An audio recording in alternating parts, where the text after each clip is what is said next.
The coordinated terrorist attack on the cruise ship should have succeeded with 4,000 hostages trapped in international waters, but Ship Security Chief Mike Rodriguez responded with tactical expertise that shocked federal maritime authorities, using vessel seizure prevention and hostage rescue techniques that revealed he wasn't just cruise security, he was a former Coast Guard Maritime Security Response Team leader whose counter-terrorism training had protected American waters from international threats. The attack began at 11:20 p.m. on the third night of the cruise. Approximately 200 nautical miles from any coast, 8 individuals who had boarded as passengers revealed themselves as a coordinated terrorist cell, using weapons smuggled aboard to seize control of critical ship systems, including the bridge, communications center, and engine room. Mike's Coast Guard Maritime Security Response Team training activated immediately. While other security personnel followed standard hijacking protocols, Mike was analyzing the attack from the perspective of someone who understood how maritime terrorist organizations conducted vessel seizures for political objectives and international leverage. The attack wasn't random criminal activity.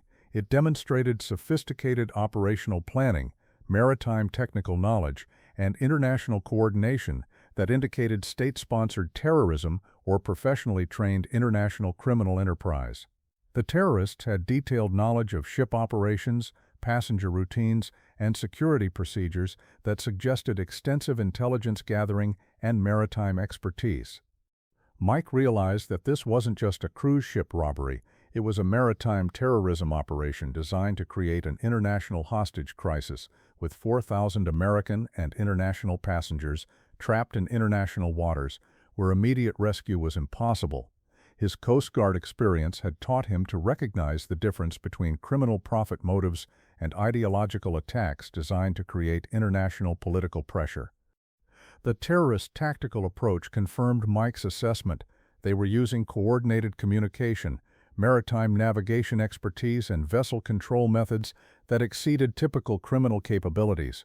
This was organized international terrorism targeting American maritime interest, requiring federal maritime law enforcement response and the kind of counter-terrorism expertise that only Coast Guard Maritime Security Response Teams possessed.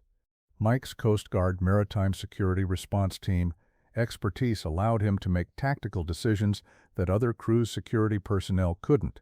He understood vessel seizure prevention, maritime hostage rescue operations, and the international protocols that governed counter-terrorism response in international waters. His first priority was preventing the terrorists from achieving complete vessel control, which would give them unlimited time to make political demands while using 4,000 passengers as leverage against international authorities. Mike's experience with maritime counterterrorism had taught him that terrorist organizations often targeted cruise ships, specifically because vessels in international waters were isolated from immediate law enforcement response. Using his knowledge of ship systems combined with Coast Guard tactical training, Mike began implementing vessel security procedures that could limit terrorist operational capabilities while protecting passenger safety and maintaining communication with federal maritime authorities who were coordinating international rescue operations. Mike's communication with Coast Guard headquarters demonstrated expertise that exceeded normal cruise security training. He was providing tactical analysis of vessel seizure methodologies, operational assessment of terrorist capabilities, and maritime intelligence that helped federal agents understand the international implications of the hijacking. The most critical decision was whether to comply with terrorist demands or resist based on maritime counterterrorism considerations. Mike's Coast Guard background allowed him to evaluate the terrorists' operational methods and determine that their sophisticated maritime capabilities suggested connections to international terrorist networks that posed threats beyond the immediate hostage situation. His approach to the crisis demonstrated the kind of tactical precision that characterized Coast Guard Maritime Security Response Team operations. Mike understood vessel defense, maritime tactical communication, and the specialized techniques required for counter-terrorism operations in international waters, where conventional law enforcement assistance was unavailable. When Coast Guard Maritime Security Response Teams arrived by helicopter and fast boats, They found Mike had already established secure internal communication, provided tactical intelligence about terrorist positions and capabilities, and implemented defensive measures that had prevented complete vessel seizure while protecting passenger safety. Mike Rodriguez had been working as head of security for Royal Caribbean's flagship cruise liner Ocean Majesty for 5 years, and in that time he'd become an essential part of the ship's operations that safely transported over 200,000 passengers annually through international waters. The massive vessel carried 4,000 passengers and 1,200 crew members on 7-day Caribbean cruises, making it a floating city that required sophisticated security coordination and emergency response capabilities. At 42, Mike carried himself with the maritime authority of someone who understood that protecting thousands of people in international waters required both tactical expertise and deep knowledge of maritime law enforcement. He was built like someone who maintained peak physical condition for demanding maritime environments, but his approach to cruise security emphasized prevention and coordination rather than confrontation. Passengers respected his professional presence, and crew members trusted his judgment about complex security situations that arose far from shore. The cruise ship itself was a marvel of maritime engineering and security technology. Multiple decks spanning 18 stories, sophisticated communication systems connecting to international maritime authorities, and emergency protocols designed to handle everything from medical emergencies to severe weather events. In international waters, it operated under maritime law, with limited immediate assistance from coastal law enforcement, making onboard security capabilities essential for passenger and crew safety. What made Mike different from typical cruise security chiefs was his ability to assess genuine maritime threats among the thousands of routine security concerns that arose during international voyages. While other security managers focused on passenger disputes and theft prevention, Mike found himself automatically evaluating vessel vulnerabilities, analyzing suspicious passenger behaviors, and maintaining awareness of the kind of maritime threats that could turn a pleasure cruise into an international incident. His colleagues often remarked on his unusual knowledge of maritime operations, the way he understood international waters, jurisdiction, vessel security protocols, and the complex coordination required between ship security and federal maritime authorities.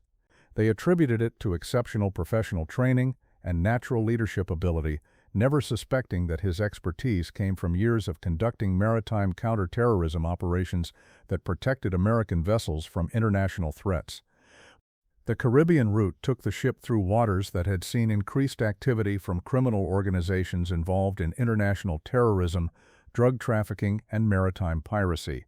It was also exactly the kind of high-profile American target that appealed to terrorist organizations seeking maximum media impact and international political leverage through hostage situations involving thousands of innocent civilians. Security Chief Rodriguez, your maritime counter-terrorism response exceeded anything we'd expect from civilian cruise security, said Coast Guard Maritime Security Response Team Commander Captain Sarah Martinez, as federal tactical teams secured the vessel. Your understanding of vessel seizure prevention and hostage rescue operations suggests serious federal maritime training. How did you coordinate maritime counterterrorism with that level of expertise? Mike's response stunned everyone present. I spent 12 years as a Coast Guard Maritime Security Response Team leader conducting counterterrorism operations and vessel defense missions protecting American maritime interests worldwide. When I left federal service, I wanted to continue protecting people at sea, but I never expected to encounter international terrorism targeting American cruise passengers. The investigation revealed that Mike's tactical analysis had been completely accurate. The terrorists were part of an international network that had been systematically targeting American maritime assets to create hostage crises that could be used for political leverage and international propaganda against American interests. Royal Caribbean CEO Admiral James Thompson realized he had been employing a former Coast Guard Maritime Security Response Team commander as routine cruise security. Mike, you're not just cruise ship security. You're a federal maritime counterterrorism specialist whose expertise just prevented an international hostage crisis involving 4,000 innocent passengers. Coast Guard Commander Martinez was particularly impressed by Mike's ability to maintain vessel security while coordinating with federal maritime authorities. The tactical intelligence you provided about terrorist capabilities and vessel vulnerabilities allowed us to conduct rescue operations that minimized risk to passengers while neutralizing international threats to American maritime commerce. What amazed federal investigators was Mike's maritime tactical judgment under extreme pressure. His decision to resist complete vessel seizure while protecting passenger safety had prevented terrorists from achieving operational objectives that could have created an international crisis affecting American maritime security policy. News of the incident spread throughout federal maritime security and international law enforcement communities within hours.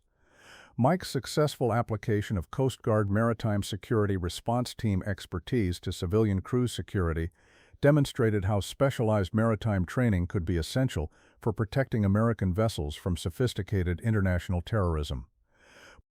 The story resonated particularly strongly with other Coast Guard veterans working in civilian maritime roles, showing that their specialized training provided capabilities that could be crucial for recognizing and countering threats that exceeded conventional maritime security planning. Many maritime veterans had felt their expertise wasn't relevant to civilian cruise security work, but Mike's example proved otherwise. Coast Guard maritime security investigators conducted extensive analysis of the incident, recognizing that American cruise ships faced evolving threats from international terrorist organizations seeking to create hostage crises involving American civilians in international waters. They wanted to understand how Mike's maritime counter-terrorism background had enabled such effective threat response and whether his methods could be adapted for other cruise lines serving American passengers. Mike worked closely with Coast Guard maritime security specialists, FBI maritime terrorism investigators, and international cruise security coordinators to develop enhanced counter-terrorism protocols that incorporated maritime tactical principles while maintaining the commercial viability and passenger experience that made cruise vacations successful. The incident had profound effects on how international cruise lines approached maritime security planning. Mike's analysis had revealed vulnerabilities that conventional maritime security assessments had missed, demonstrating that sophisticated international terrorist threats required specialized counter-terrorism knowledge to identify and counter effectively.